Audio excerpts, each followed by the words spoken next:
On December 16, Allianz's planned union with Income Insurance fell through 5 months after the German insurer made an offer to buy a controlling stake in the Singapore outfit. The announcement comes 2 months after the government called off the much-debated union over the deal structure and the ability of Income to continue its social mission. We take a look at when the Allianz-Income deal came into plan, as well as when and why it got called off.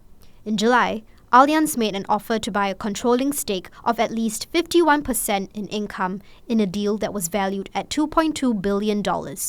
This move would have catapulted the German insurer from the 9th to the 4th largest composite insurer in Asia. The offer triggered questions and concerns. Among these concerns were whether Income would go back on its pledge to fulfill social obligations that support the low income and vulnerable.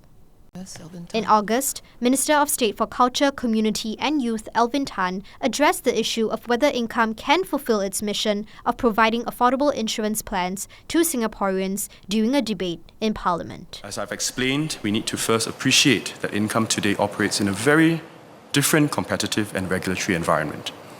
Allianz has committed to honour Income's existing policies, participate in national insurance programs and continue its charity commitments. NTUC and Income have also given their assurance to keep premiums affordable for Income's low-cost schemes for its members.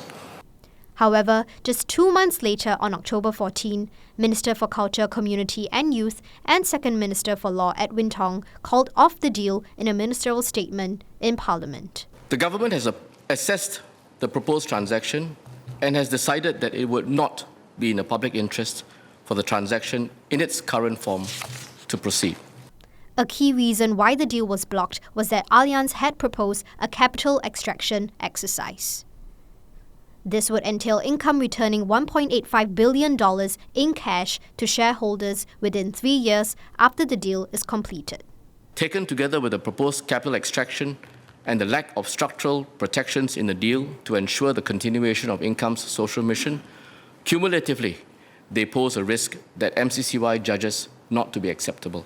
We therefore intend to amend the Insurance Act to provide a clear statutory basis for MCCY's views to be considered in any approval involving such applications. 2 days later, in Parliament, it was revealed that the NTUC leadership did not know about the capital extraction plan. In fact, the Central Committee and myself only knew of this on Monday at the ministerial statement. And as I'm made aware now from the clarifications with the NE and Income, Income as a non-listed public company would have to comply with the legal responsibility of non-disclosure of commercially sensitive information on the Allianz plans post-acquisition. Additionally, several opposition MPs raised concerns about the hastiness of amending insurance laws, as well as how the rejection of Allianz's offer on the grounds of public interest would affect the Republic's attractiveness to foreign investors. The Workers' Party supports the government's blocking of the proposed acquisition in its current form on public interest grounds based on publicly available information. However, we believe that the downsides to whether this bill will be seen to be rushed and retrospective legislation making, and this assault on legal and regulatory certainty that changing legislation in the middle of a major life transaction means that we would need to register our abstention on this bill. I'm seriously concerned at the process by which we arrive at the conclusion to block the deal. We learned on Monday that MCCY had no prior knowledge of Allianz's offer for Income before it was publicly announced in July. The public has been left with the impression that our government agencies are siloed and coordination within the government is poor. Or to put it simply, the left hand does not know what the right hand is doing. We urge the government to take lessons from this incident. We can do more to improve whole-of-government coordination when making major decisions that impact areas governed by multiple agencies. The bill to amend the Insurance Act was passed in Parliament during that sitting, putting a halt to German insurance Allianz's planned offer to take a controlling stake in Singapore's Income Insurance.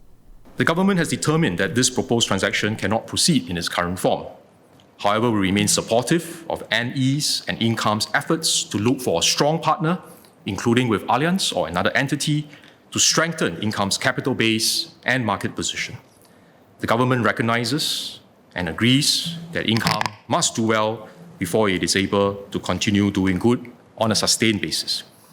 Then, in separate statements issued on December 16, both Income's board and NTUC Enterprise acknowledged the withdrawal of Allianz's offer following the amendment of the Insurance Act.